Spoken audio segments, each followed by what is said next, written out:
අද අපි exam point එකක් විදිහට කතා කරන්නේ හරිම වැදගත් දෙයක්. ගොඩක් වෙලාවට විභාගෙදී අහන දෙයක් තමයි දෙවෙනි කාණ්ඩයේ කාබනේට වල තාප ස්ථායීතාවය. නැත්නම් දෙවෙනි කාණ්ඩයේ නයිට්‍රේට වල තාප ස්ථායීතාවය කොහොමද විචලනය වෙන්නේ? හරි.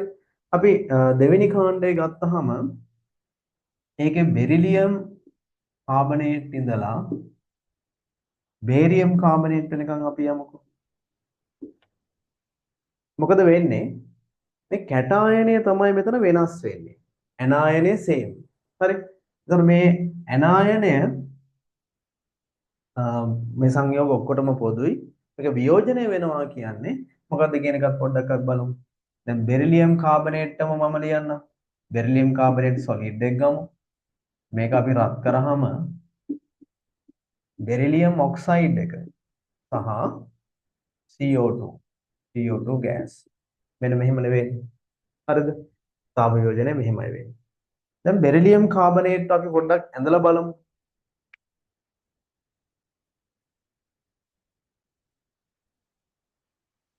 ඉන්න බෙරිලියම් 2+ කැටායනය. එතකොට ඇනායනය විදිහට මම මෙතන ගන්නවා එහෙම කාබනේට් අයනයේ ලුයිස් වේව් එක අපි අඳගමු.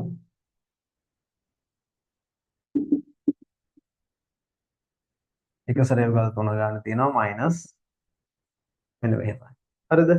දැන් මේ බෙරිලියම් එක්ක බෙරිලියම් 2+ එක්ක මෙයා අයනික බන්ධනයක ඉන්නවා කාබනේට් එක. හරියට නිකන් මේ වගේ. මෙයා පිරිමි ළමයෙක් කියලා හිතන්න. මෙයාට නෑනලා දෙන්නෙක් ඉන්නවා කියලා හිතන්න. ඒ දෙන්න එක වගේම දෙන්නෙක් සමනිමුණු කියලා හිතන්නකො. ඒතර මේ ඒගොල්ලන්ගේ ෆැමිලි එක මේ තාත්තා සහ අම්මා කියලා හිතන්නකො. මේ පිරිමි ළමයා මේ නෑනලා දෙන්නත් එක්කම ඉතින් සහයෝගයෙන් ඉන්නවා. හරි? පොඩි කාලේ එකට සෙල්ලම් කර කර එහෙම ඉන්නවා කියන්නේ. ඉඳලා ටික ටික මේගොල්ලෝ ලොකු වෙනකොට මේගොල්ලන්ගේ නව යෞවන වියට භද්‍ර යෞවන වියට එනකොට ඒගොල්ලන් සමහර වෙලාවට එන්න පුළුවන් නේ ප්‍රේමණීය හැඟීම්. හරිද? එතකොට දැන් මෙයා හිතන්න මේ දෙන්නගෙන් එක්කෙනෙක්ට වැඩිපුර ඇෆෙක්ෂන් එකක් තියෙනවා. වැඩිපුර ලව් කරනවා. හරි? එතකොට මේ හිතමු මේ එයා කියලා. ඒතර මෙයාත් එක්ක තියෙන ඇයි හොඳයි වැඩි වෙනකොට හරිද? මෙතන ඒ ඇෆෙක්ෂන් එක වැඩි වෙනකොට එයාත් එක්ක ගනුදෙනු වැඩි වෙනකොට ඒකට අග්ගාල මෙයාට දැනෙනවා. මේ අනිත් එක්කෙනාට දැනෙනවා. එයාට දැනෙච්ච ගමන් එයාට සමහර වෙලාවට කේන්ති යනවා. ඒ කේන්ති ගිහින් මේක ගෙදරට කියන්නත් පුළුවන්. ඒක ගෙදරට කිව්වහම තාත්තා මේක දැනගත්තාම තාත්තටත් මෙතන දැන් ප්‍රශ්නයක් ඇති වෙනවා. කොහොමද නෑනමස්සිනා විවාහයක් ඉතින් එච්චර සුදුසුත් නෑනේ. ප්‍රශ්න ගොඩක් ඊට පස්සේ නේද? ඉතින් ඒ නිසා මෙතනින් ගෙදරින් විරෝධයක් එනවා. ඉතින් ගෙදරින් විරෝධයක් ආවෙන් පස්සේ මොකද වෙන්නේ? මෙයාට හැබැයි මෙහෙන් තියෙන මේ බලපෑම වැඩි නම් මෙයා ගෙදරත් එක්ක තියෙන සම්බන්ධතාවය ටිකක් අඩු කරන්න පෙළඹෙනවා.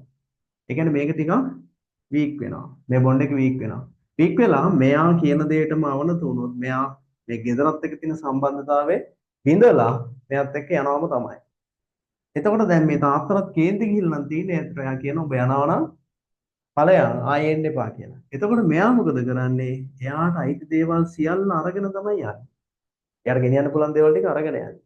මෙතනින් ඉලෙක්ට්‍රෝන ටික අරගෙන යනවා. එතකොට මේ කාබන්ට ඉලෙක්ට්‍රෝන අඩුවක් වෙනවා. එතකොට ඔය ඉලෙක්ට්‍රෝන අඩුව පුරවන්න මේ අනිත් දුව තාත්තව සනසලා එයා ගියාට කමක් නැහැ. මම ඉන්නවනේ තාත්තට කියලා. එයාත් එක්ක තාත්තත් එක්ක අර අඩුපාඩුවක් නොදැන එන්න. එක්කෙනෙක් ගියාට අනිත් එක්කෙනාගෙන් අඩුපාඩුව මකනවා. එතකොට මෙතන ඩබල් බොන්ඩ් එකක් හැදෙනවා. ඉතින් දැන් මෙතන ඩබල් බොන්ඩ් එකක් හැදෙනවා. ඒත් එක්කම දැන් මෙයාටත් කේන්තියක් තියෙනවා. මේ වෙච්ච වැඩේත් එක්ක. ඒ නිසා උඹත් එක්කත් මගේ සම්බන්ධයක් නැහැ මෙතනින් එහාට කියලා එයත් එක්ක කඩලා දානවා කියන එක තමයි. එතකොට බෙරිලියම් 2+ වෙනම අයනයක් මේ ඉලෙක්ට්‍රෝන ටික අරගෙන මේ ඔක්සිජන් ඔක්සයිඩ් අයනය හදනවා. එතකොට මෙතනින් මේ ඉලෙක්ට්‍රෝන මෙහාට ඇවිල්ලා කාබන් ඩයොක්සයිඩ් එකට එනවා. මෙන්න මෙහෙමයි වෙන්නේ එතන. එතකොට බෙරිලියම් 2+ තියෙනවා. මෙන්න අර පිරිමි ළමයා. එතකොට O2- තියෙනවා. මෙන්න ඒ ගෑනු ළමයා. එතකොට දැන් ඒ දෙන්න අතර තියෙන්නේ අයනික සම්බන්ධතාවයක්. මේ අයනික බන්ධනයක් තියෙන්නේ. හරි. එතකොට මේ gedara තත්වය. gedara තත්වය තමයි මේක. මේ කාබන් මේ විදිහට ඩබල් බොන්ඩ් එකක් හදාගෙන කාබන් ඩයොක්සයිඩ් බවට පත් වෙනවා. මේ තියෙන කාබන් ඩයොක්සයිඩ් එක, මේ තියෙන බෙරිලියම් ඔක්සයිඩ් එක, මේ තියෙන බෙරිලියම් කාබනේට්. හරි. දැන් එතකොට මේ ස්ටෝරියත් එක්ක කල්පනා කරන්න දැන් අපි සබ්ජෙක්ට් එකට එන්නේ. දැන් බෙරිලියම් 2+ කියන්නේ කුඩා කැටායනයක්. කුඩා කැටායනයක් වුණාම යාගේ ද්‍රවීකාරක බලය වැඩි.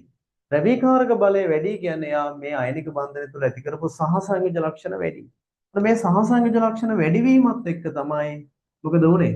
මේ යාබද බන්ධනය වීක් වුනේ, දුර්වල වුනේ.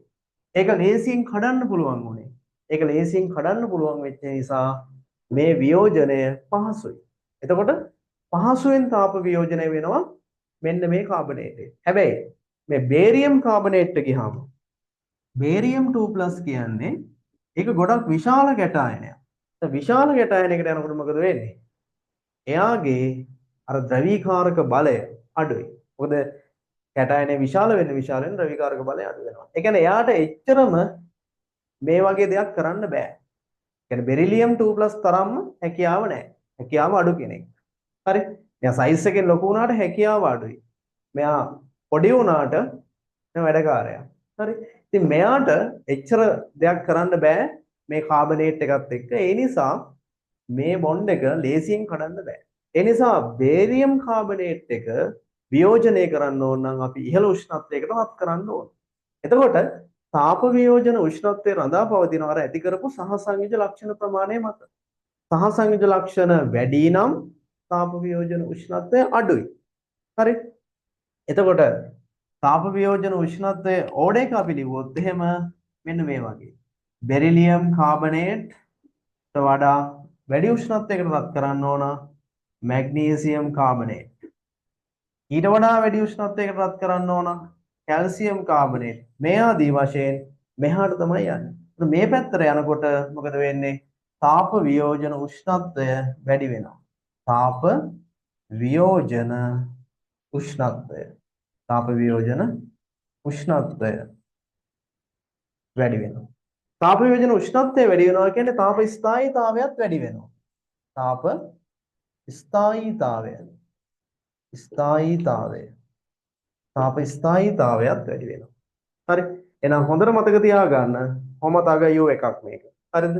දෙවෙනි කාණ්ඩයේ පහළට යද්දී තාප වියෝජන උෂ්ණත්වය හා තාප ස්ථායීතාවය වැඩි වෙනවා. ඒකට හේතුව තමයි කැටායනයේ ද්‍රවීකාරක බලය අඩු වෙලා ඇති කරන සහසංයෝජ ලක්ෂණ ප්‍රමාණය අඩු වෙලා මේ CO බන්ධනයක් බිඳීම අපහසු වීම. හරි.